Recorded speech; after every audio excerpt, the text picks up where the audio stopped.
we are studying classification of telecommunication networks. So as I said, how many types of telecommunication networks we have, or how many types we have? We have 3 types. Okay. First one is area based classification. We have just finished it. Area based, we have finished it. Okay. Now second is function based classification, and third one is ownership based classification. Okay. So networks are further classified into 3. First one is area based classification, second is function based classification, and third one is ownership based classification. Okay. We have completed the first one, area based classification. How many types of area based classification we have? We have local area network, metropolitan area network, and wide area network. Okay. Now let us go to the function based classification. Okay. So what do you mean by function based classification?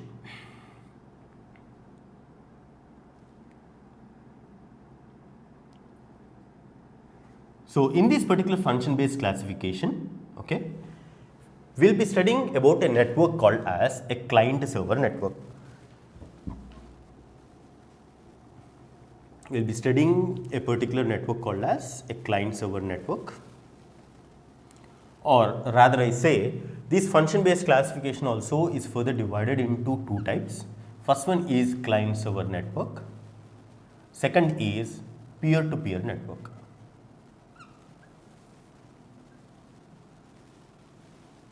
So client server network, okay, so let us study what is the definition of a client server network. A definition of client server network is simple. If a powerful computer is connected to less powerful computer, it's called as a client server network as per your study material. Okay. So what do you mean by client server network? Simple definition: if a powerful computer is connected to a less powerful computer, it is called as a client server network. Okay. Now as I told you, okay, in this particular network we require a server.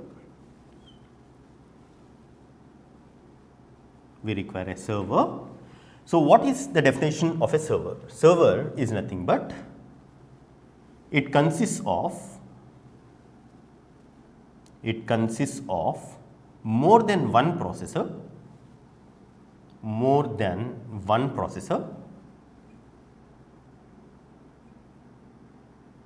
and it provides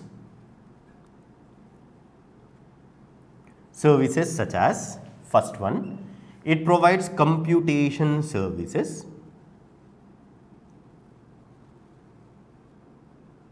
Second one, it provides communication services. And third one, it also provides database services. For what? For business purpose. Okay.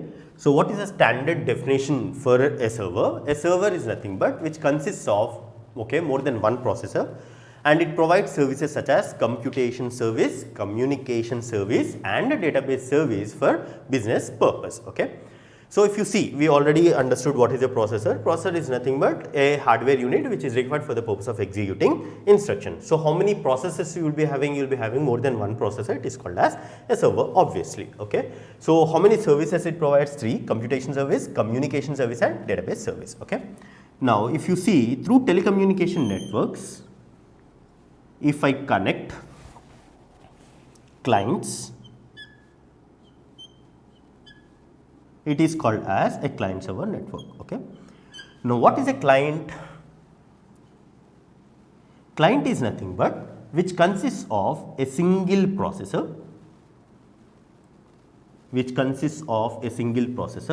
and which provides services such as, so what are the services it provides? First one, presentation services. It provides presentation services. Second, okay, it provides communication services, and also it provides database services. For what again? For business purpose. For what? For again business purpose. Okay. So this is a standard definition which is there in your study material. So what is a client? It consists of a single processor which provides presentation service, communication service and database service. Now if you see the common terms, okay, it provides communication service, server also provides communication service and it also provides database service, and client also provides communication service and database service. Now let us understand these particular words. Okay. What do you mean by computation? Okay. Computation is nothing but, okay, processing, or I can call it as, okay, like a transformation of data into information. In the introduction class we already studied the concept of processing. What do you mean by processing or computation? Computation or processing are the similar words. Okay. So computation is nothing but transformation of data into information. For example, let us say we have client 1. Client 1 wants to execute an instruction add 20, 30. Okay. Now if this particular client is giving this particular instruction to the server, if the server performs this particular transaction add 20 and 30, so server does the computation. What is the result? 50 is the result, and the 50 result will be, okay, again transmitted back to client 1. Okay.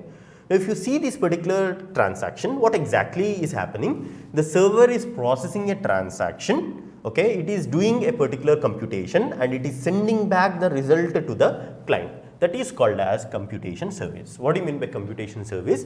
Computation service is nothing but processing of data. Okay. Now what do you mean by communication service? Now can I call 20, 30 add as data? Yes, it is data. So who is sending the data? Client is sending the data from here to the server. So what exactly is happening? There is a communication between client to server. Now what the server is doing? Server is processing the data and the result is also sent back to the client. Okay. So if you see, it is called as a bi-communication or a dual communication. Okay. That means a client can send the data to the server and server can send the data back to client. That is called as communication service. And finally, we have a database service. Okay. What do you mean by database service? We already have seen. Okay.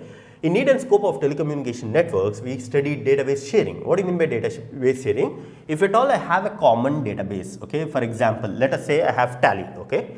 Now in Tally, okay, let us say all the data will be stored on a database, okay.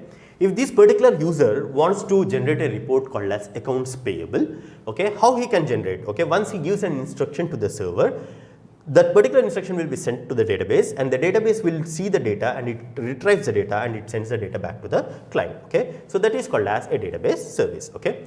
So we understood what is a server. Server is nothing but it consists of more than one processor. Okay. It provides computation service, communication service and database service. Now what do you mean by client? Client is nothing but it consists of a single processor and it provides, okay, a different service called as a presentation service. Okay. What do you mean by presentation? Presentation is nothing but if you see here, okay, the transaction add 20, 30, okay, server process the data. What is the result? Result is 50 and the 50 is displayed on the monitor of client 1, that is called as a presentation service. Okay. And the next one is communication service and database service, which is equal, okay, which is same as that of a server. Okay. So this is a standard definition for server and this is a standard definition for a client. Okay. Now if we see again coming back to the definition of a client server network, we studied what is a client server network. It is nothing but a powerful computer is connected to a less powerful computer, that is called as a client server network. Okay. Now can I call server as a powerful network? Yes, it is a powerful network because it consists of more than one processor. Can I call client as a less powerful computer? Yes, because it consists of a single processor, that is the reason it is called as a less powerful computer. So if you see this particular client server network, okay, so what is the definition of a server? What is the definition of a client? Okay, and if you see the definition of client server network, a powerful computer is connected to less powerful computer. Okay. Now, if you see, okay, these clients are further divided into three types. These particular clients are divided into three types. First one is called as thick client. Second, this thick client is also called as fat client also. Second is called as thin client. And last one is called as hybrid client. Last one is called as hybrid client. Okay. So how many types of clients we have? We have three clients. First one is called as thick client. Second is called as thin client. Third one is called as hybrid client. Okay. What do you mean by thick client or fat client? Okay, thick client or fat client is nothing but if the entire processing is done by the server. Okay, so that is called as a thick client. So what do you mean by thick client? Thick client is nothing but if the entire processing is done by the server, it is called as thick client. Okay, that means, okay, who is doing the processing? Processing is done by the server. Okay, then it is called as a fat client or thick client. Okay, what do you mean by thin client? Thin client is nothing but if the processing is done by client itself. Okay, if the processing is done by client itself without depending on the server, it is called as a thin client. So what do you mean by hybrid client? Hybrid client is nothing but the client will process the data, but the data will be stored on the server. That is called as an hybrid client. Okay, so this is about, okay, client server network. So what do you mean by client server network? If a powerful computer is connected to a less powerful computer, that is called as a client server network. We studied what is the definition of a server, we studied what is the definition of a client, and we also studied, okay, how many different types of clients we have. First one is called as thick client, second is called as thin client, and third one is called as an hybrid client. Okay, so this is about client server network. However, this particular client server network is further divided into different varieties of topics that we'll study in the next video. Okay.